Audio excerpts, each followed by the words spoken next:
আবারও উত্তপ্ত বাংলাদেশ। ছাত্র আন্দোলনের পর নতুন করে আবারও উত্তেজনা এবং তার কারণ গ্রেফতার করা হয়েছে ইসকনের সন্ন্যাসী চিন্ময় কৃষ্ণ প্রভুকে। ইসকনের সন্ন্যাসী গ্রেফতার হতেই অগ্নিগর্ভ দেশ। আসসালামু আলাইকুম বন্ধুরা, সবাই কেমন আছেন? দেশবিরোধী শক্তি ইসকনের সন্ত্রাসীকে গ্রেপ্তারের পর সারা দেশে এক অস্বস্তিকর পরিবেশ বিরাজ করছে।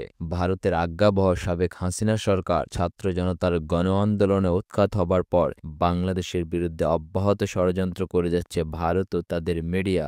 বাংলাদেশকে স্তব্ধ করে দেওয়ার হুমকিও দিচ্ছে কিছু উগ্রবাদী বিজেপি নেতা। উগ্রবাদী বিজেপি নেতাদের স্মরণ করে দিতে চাই, বাংলাদেশের ক্ষমতায় কোনো চাওয়ালা বসেনি যে তোমাদের উগ্রতাকে নিয়ন্ত্রণ করতে পারবে না।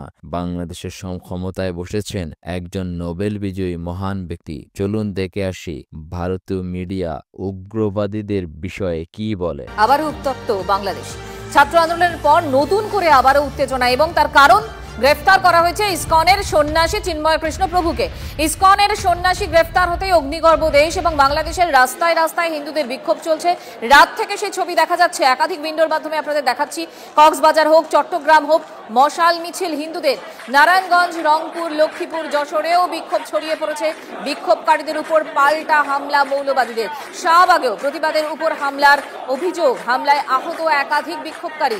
চট্টগ্রাম, ঢাকায় ব্যাপক সংঘর্ষের খবর পাওয়া যাচ্ছে।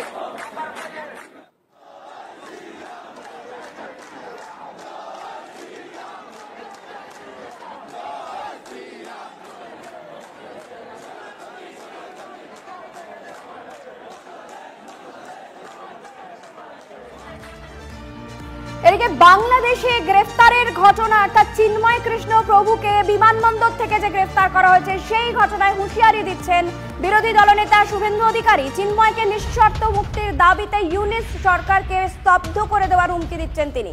সীমান্তে আন্দোলনের ডাক দিয়েছেন শুভেন্দু। বাংলাদেশ ডেপুটি হাই কমিশনেও বিক্ষোভের হুঁশিয়ারি দিয়েছেন তিনি। আমরা সকলে ভাবিত বাংলাদেশে হিন্দুদের অস্তিত্ব রক্ষার যে লড়াই চলছে তার প্রধান মুখ চিন্ময় কৃষ্ণ প্রভু, তাকে মৌলবাদী ডক্টর ইউনূসের সরকার গ্রেপ্তার করেছে। আমরা নিঃশর্ত মুক্তি দাবি করছি। মুক্তি না দিলে বাংলাদেশ ডেপুটি হাই কমিশনেও বিক্ষোভ হবে এবং বাংলাদেশ বর্ডারে সনাতনীরা ধ্বজ নিয়ে অবরোধ করবে, যাতে বাংলাদেশে ভারত থেকে পশ্চিমবঙ্গ দিয়ে আমরা কোনো পরিষেবা নিতে দেব না। অবিলম্বে ইউনূসকে বলবো রাত্রে ইমিডিएटली मुक्ति दीते হবে।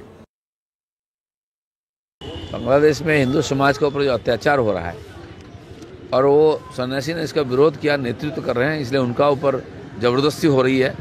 वो कहाँ है, किस स्थिति में है, किसी को मालूम नहीं है।